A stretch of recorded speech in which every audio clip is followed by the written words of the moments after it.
দেবদেবতাদের যে বলছে ঈশ্বর তো নিয়ন্তা, ঠিক আছে। আর মহেশ্বর হচ্ছে ঈশ্বরদের নিয়ন্তা, আর পরমেশ্বর হচ্ছে সকল কিছুর নিয়ন্তা যিনি। তার মানে ঈশ্বর তো নিয়ন্তা, এই ক্ষেত্রে নিয়ন্তা বোঝানো হয়েছে, ঠিক আছে। যেমন দেবদেবতা, যেমন তারা এক এক মন্ত্রণালয় নিয়ন্ত্রণ করেন, ঠিক না?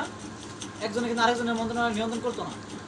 যেমন সরস্বতী দেবী তার বিদ্যার সাইড নিয়ন্ত্রণ করবো, লক্ষ্মী দেবী ধন সম্পদের সাইড নিয়ন্ত্রণ করবো, দুর্গা দেবী শান্তির জন্য সাইড তার নিয়ন্ত্রণ করবো, শনিদেব করবো। তারপরে যেমন এই বিষ্ণুদেব পালন করবো, শুধু তার যে দায়িত্বটা দেওয়া আছে অতটুকু, তারপর যে অর্পিত দায়িত্ব দেওয়া আছে ততটুকু। স্বাধীন করলে ক্লাসে আমার যেমন